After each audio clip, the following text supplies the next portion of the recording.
What's good, what's good, chat? We back. It's that little kid, Tuski, kid, Dada, kid, Dubski, Gluski, Cash, Global, you already know what they got the phone, no boy, man, that. Tuski, Dada, Dubski, nigga, one of the G's, under the G's, man. We back with another you. I don't remember this nigga name, bro. Shit. UVXCX. That's a complicated ass name. It's too many letters for me. But we back with that hip hop's wasted potential V2, man. Let's get into a chat. Make sure I got that super over. If you don't, so I can stupid. Don't comment about the paper I'm using, bro. This exclusive. You can't get these. Almost 2 years ago, I did a video called Hip Hop's Wasted Potential. I included DJ Screw, Capital Steez, Speaker Knockers, King Von, and Juice WRLD, I think. Real legends. Now, with that video, I wanted do as I say, not as I do. It hit different. To add more artists because I remember sitting back editing that video like, damn, I should have put him on here. I want him on here. But I just didn't want the video to drag out too long. This video though, I'm not worried for if it goes on for a little too long or if it doesn't. I'm just making what I want to make. Y'all know I kind of hate asking for likes and subs, but my birthday is closing in, you feel me? And I'd kind of like to be at 50K before my birthday. That would be like, I don't know, pretty cool. But do not subscribe to me unless you actually enjoy the video. Anyway, let's get into who I feel like is just massive wasted potential in hip hop. Right. Yo, and I'm gonna ask you a question. I'm saying it ain't really hot or nothing like that, but yo, so like when niggas be saying woo, they talk about y'all niggas. They talk about the whole floor. Let me tell you something. I'm on our too. On that woo shit, listen, I'm on our too. You heard, like, on our fucking from the floors, you feel me? Woo niggas fuck with us. You know the vibes, bro, but on our too. Listen. Some people say that New York drill kind of blew up in 2019. I don't really agree with that because I've been into quote-unquote drill music for as long as I have, and it's tough to really pinpoint where the popularity truly arose because I was listening to Chicago drill, UK drill, and New York drill pretty early on. But I guess it would be unfair to say that the legend Pop Smoke didn't have a massive play in the resurgence of drill, specifically New York drill. Now, Pop Smoke, real name Bashar Jackson, was born and raised in Brooklyn, New York, being half Panamanian and half Jamaican. Hey, chat, when y'all think drill really started, bro? Because personally, I put that shit around like 2012, 2013. When the young niggas started sipping lean, bro, like, yeah, 2012, 2013, shit like that. I feel like that's when it really began on some shit. It ain't really get big till, like, 2014, 2015 in, like, Chicago when, like, Chief Keef and them started getting big. And then, like, you feel me? Drill as a whole, like, disappeared for, like, 3 years and came back in, like, 2019. That shit was weird. It ain't disappeared, bro. Like, it was still popular, but like niggas was really listening to Uzi on like I don't even know, Playboy Cardi and shit. Shout out my Caribbean folks like me. I would get into his childhood and things of that nature, but we've got a little bit to cover, so bear with me. So the earliest thing I could find that kind of started out how he would become more of a street guy was that as far back as middle school, he got expelled for bringing a loaded gun that he hid in his backpack. And that wouldn't reform him in any way. It actually sent him down a pretty rough road as far as his teenage years would go. Getting a little older, that gun thing that happened in middle school actually got brought back up, and he was charged for it. I don't know how that works, by the way. Like, I don't know. That just doesn't make sense. Anyway, this landed him house arrest and 2 years of probation. Now, apparently, he said it was good for him because it allowed him to actually focus on school, and it was quite literally the only reason he graduated. The way he got into music, though, was that he was hanging out with his friends in the studio, and apparently the guy who had bought the studio time had fallen asleep. Pop said, you know what, I'm gonna make something. That night he recorded his first ever song titled Money, Power, Respect, which I can't play because fuck YouTube's stupid copyright system, but if you do want to hear the song, it's up on YouTube still to this day. Literally the day after he recorded that song, somehow word spread, you know, it was Brooklyn, and people were already showing him love, telling him the song was hard and he needed to keep going. Keep in mind, he was like 17 or 18. Chat, niggas not getting away with this fit today, bro. R.I.P. Pop Smoke. 18 years old. Now remember how I brought up that UK drill was one of the things I was listening to? Well, the guy who made the Money, Power, Respect beat was actually a producer from UK named Mello, 808 Mello. Pop Smoke spun back on Mello's YouTube account and downloaded beats from his channel and recorded some more songs over Mello's beats. Well, one of those songs was Welcome to the Party, which I really wish I could play because, I mean, if you've ever heard that song, you know the energy behind it is just incomparable, really. Like, it's just an amazing song and it went very viral. And when I say viral, it was quick too. Like, this was just under what, a day or 2 days after it came out. The music video had over 100,000 views, so you guys kind of already know where it goes from there. You know, he signs to Victor in 2019 and he drops his first mixtape, Meet the Woo, and this also went very crazy. Everyone in New York at this point knew who Pop Smoke was, and he was putting on for drill, doing shows and guest starring on the Astro World Tour. Now I am skipping over quite a bit, but summed up, he went over to the UK to perform some of his songs after Skepta did a remix to Welcome to the Party, and the reception was basically amazing because Pop Smoke had that UK drill sound attached to his music, which It definitely helped that he was rapping on UK drill type beats, but you get the point. A year later in 2020, he dropped Meet the Woo 2, which ended up debuting at number 7. And bro, this is all just within 2 years of him making music. Pretty much every— Yo, chat, shout out UK drill, bro. Go catch out Kid Coke and Pot of Paper. We did a whole reaction to the tape, 36 hours. I think it's on the DPR channel. Shameless. When in Brooklyn, everyone in New York, really, at this point internationally, Pop Smoke was a massive success. And the fact that this is just all within 2 years of him making music is just crazy. Unfortunately, with the topic of this video, you know this doesn't end well. So while all of this success is going on, Pop Smoke, Mike D, and a few others decide to go to Los Angeles, get a B&B, and just have a vacation and celebrate, you know, basically having fun.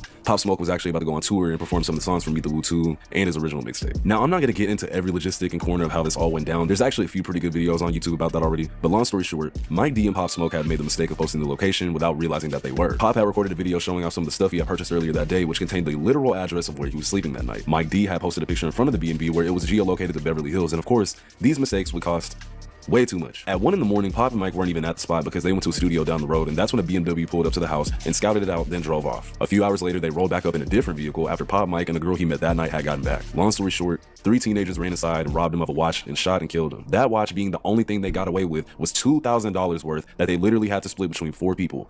Someone's whole life for $2,000 fucking dollars. All I can say, man, is I miss Pop Smoke so much. His energy, that growling that I still be doing. Chat, I ain't gonna lie, that's beyond broke shit. Killing a nigga for 2K, bro. You could have went and did a hit and got 5K minimum. I'm just saying. Y'all be killing niggas for nothing, man. If you gonna kill a nigga, you might as well get paid. Like, such a legend, bro. To have accomplished so much and pass at just 20 years old, he had a lot ahead of him, and it was tragic. You throwing your life away for nothing, bro. Throwing your life away for breadcrumbs. You know who do that? Ducks. Don't be no duck, nigga. Cut short because of stupid, degenerate YNs. I hate using that word, but rest in peace to, matter of fact, hold on. Hey, rest in peace, Pop Smoke. But in all seriousness, I just think his death sucks so much. Like, past the fact that he left behind friends and family, he was massive for New York. While New York drill had a resurgence in recent years, no one has come close to his mainstream appeal and status 5 years later after he passed. I know I already said it, but I miss bro. With a story you will only see here at this hour. A teenager wanted for a murder and a violent robbery back in front of a juvenile court judge today after months on the run. I'm Doug Dunbar. And I'm Kayleo Kelly. Seymour McIntyre from Arlington also goes by KK47 in his rap songs and videos. And as Jason Allen has learned, McIntyre's music is helping him build social media support even from behind bars. Well, tonight, that teenager is in a more serious setting than he has been in before. In his first court appearance since he was captured by U.S. Marshals last month. So I think this is the first person I've had in this series that isn't actually dead, but he's in prison, and we are all fully aware that by the time he gets out, we'll all be like way over it. We're probably over it now. So if you're watching this video, let's be serious. You know who TK is, like, I'm almost certain. So the whole come up story is just very, very unnecessary. But a quick summary is that when he was a young kid, Taymor grew up amongst very bad gang violence. And I mean, I really don't want to get into the whole product of your environment argument because that could be a video in and of itself. But without a proper role model, he was thrown in a world that he, you know, thrived in. Unfortunately, it just wasn't the best. Like, during his childhood, his mother was actually affiliated with a gang known as the Baby Insane Crips, who hail from Eastside Long Beach, where TK is originally from. But eventually, he moved to Arlington, Texas. Of course, this made things a bit worse, actually. He ended up getting to the streets as he got older, and this is how the Daytona Boys was created, with TK, Pimpies, and Santana Sage. They basically just collaborated on numerous songs, but they obviously disbanded pretty unofficially because of all the legal issues, with all of them serving at least 30-year plus sentences for murder. Now, I did read that they would all be eligible for parole after serving at least half of their sentences, and I mean, that's cool, I guess, but honestly, I'm good, respectfully. I mean, like I said earlier, I hate the term YNs, but these guys are actual YNs. These are literally the kinds of guys you would worry about robbing you or killing you seemingly for no reason, including TK. Now, while TK was getting connected in the Texas underground scene, TK's actual fame truly came from the race. So after he was— Man, free TK, chat. Nah, don't free TK. Don't free TK, my fault. I don't know, bro. I don't really— we ain't gonna get into how I feel personally about that, but shit, I don't really get no fuck. Anywho, man, chat, that is a fact though. Wasted potential, like shit. I feel like TK low key had good potential. Nigga could have been something way bigger than what he was. Long story short, chat. Don't waste your talent. Don't waste your talent, bro. You feel me? Don't crash out over no dumb shit, bro. Don't crash out over no dumb shit. was arrested for a robbery gone wrong that resulted in a murder. He was out on house arrest and he ended up cutting off his ankle monitor. Then he recorded a song called The Race, and it would take 3 months for him to be arrested. All while that, he dropped a music video, taunted the police, and couch surfed, creating an even bigger issue for himself. He would escape again after getting put on house arrest again, and a few days later he shot someone in a Chick-fil-A parking lot. Keep in mind, while all of this is going on, his debut mixtape Santana World would drop. So people are seeing this dude on the news, hearing about how he's on the run for murder basically, so that's pulling people in. Now, a bunch of good Christian white people in there. They calling the police immediately. I'd say what was the wasted potential about this kid is that his music is genuinely timeless. There is not a single song on his SoundCloud under 5 million plays, and that's because his music was very, very catchy. When some rappers get arrested, we all kind of just forget about them very quickly, but TK had everyone in a chokehold at one point. His music was so good, and while it's timeless, listening to it just kind of sends me back to 2017, like, just better times, low-key. It kind of just sucks that this nigga was evil. Like, I'm not gonna sit here and lie, he definitely deserves prison. His music was crazy, but when you operate the way he did, it was either someone was gonna kill him or he was gonna end up in jail. Hopefully he's been getting rehabilitated though. He still tries to connect with his fans every now and again, and it's pretty hopeful. It's just a sad story because this is just a kid that was just, I don't know, I guess he just really didn't have a role model, you know what I mean? And it sucks because he's actually really talented. Like I said though, I hope he's been getting rehabilitated. That's kind of all I can hope for. I mean, with the sentence that long, I think he got like 55 years or something like that. Hopefully you have a lot of time to realize that the things you were doing while you were free was stupid as shit. But yeah, man, TK was a legend, and can't really say free him, but yeah. A lot of niggas. I ain't gonna lie. No, a lot of that shit that he said was factual, bro. A lot of that shit that he said was factual, bro. It's talking that don't know shit, but I know a lot of niggas with guns that ain't know shit. Oh my God, I know this nigga ain't put Pap in the video.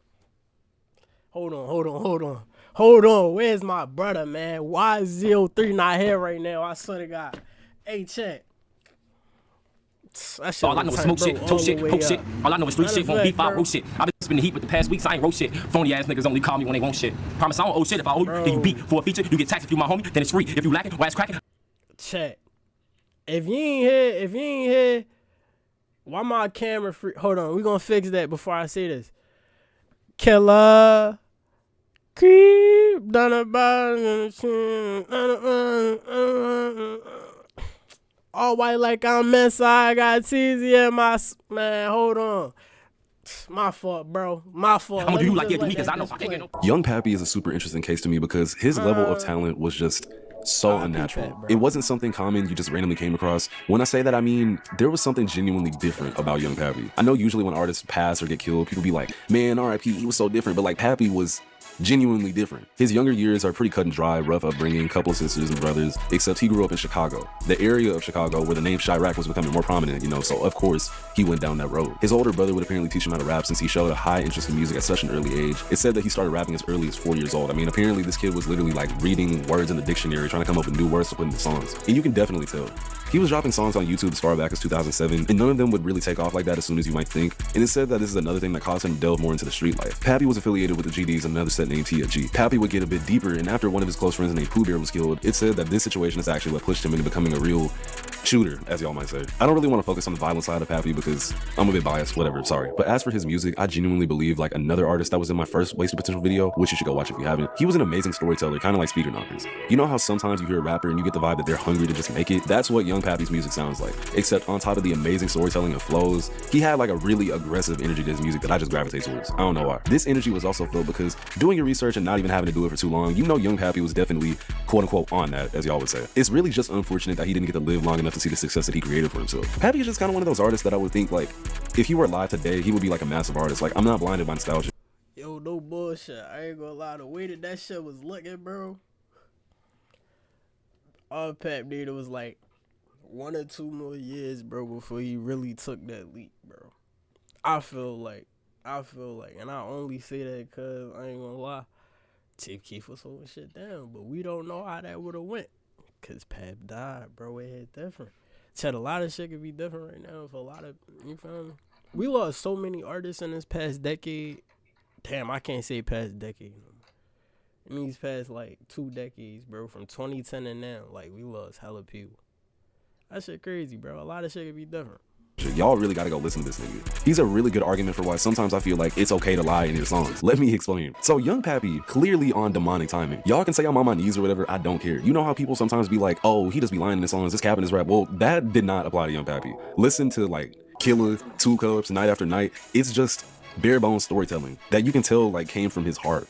But I'm not gonna lie, sometimes I wish that he was just good at creating these stories instead of there being so much validity to them, because if he was not on that type of timing he was on, he'd probably still be here today. Unfortunately, he was murdered in a pretty violent way. I can't exactly say it shocked me because I remember finding out he died and I don't know, I just wasn't shocked at all. And I mean that in like the most respectful way possible. Like, his story is pretty basic, unfortunately, to how a lot of these street guy stories ends. But either way, Pappy was insane both in the studio and in the streets. It's just very unfortunate that, you know, he was on that type of timing. But R.I.P. to Young Pappy, man. Stepping outside from him being my brother, I wasn't like, them type of things happen to them type of people because he was actually a real street dude, you know, like, actually. Oh yeah, bro. I think his big brother started rapping again too. I don't even know. I don't remember his name, but I don't know if I did a reaction though, bro. I just listened to this song. I think I just listened to this song, but I think bro started rapping again. But nah, I ain't gonna lie. All 3 of these was hits. Outside every day, you know, selling drugs with guns, all that, like, you know, so it's just like, it hurt me and it's shocking because that's my brother, you know, but I know that this is his lifestyle and that's what come with his lifestyle and all of that, you know, and so, you feel me, I wasn't totally prepared for that, but, you know, I had to get myself ready, like, that's what it is, you know, and I'm sad that it's my brother, you know, but that's his lifestyle. If you did enjoy this video, you know, subscribe to the channel. I know we usually just talk about random things as far as music, but I did. Now, I ain't gonna lie, fuck with bro Channel. Chat, he got some interesting concepts, some interesting videos. Yeah, shout out UVXCX. Really enjoy talking about artists that I actually like for a change. So if you got close though, chat, I got closer every time. Look, anywho, with that being said though, that was a His House Wasted Potential, Volume 2. Let me know if y'all want Volume 1, bro. I didn't even tap into Volume 1. I'm tripping. But with that being said, bro, chat. Nah, I was surprised as shit to see Pep in there. I ain't gonna lie. A lot of niggas don't really bump Pep. I respect bro catalog a little more now. But shit. Yeah, chat. That being said, been a little catch up with you. Nobody ain't got the phone, nobody that Tuski, Dusky nigga, man. One of the G's, all the G's. That being said, without further ado, we gonna get the fuck up out of here. So without further ado, we gonna salute it. Stay blessed, stay prayed up, and stay hydrated, man. Chat. I'm gonna see y'all in the next one. With that being said, without further ado, class dismissed.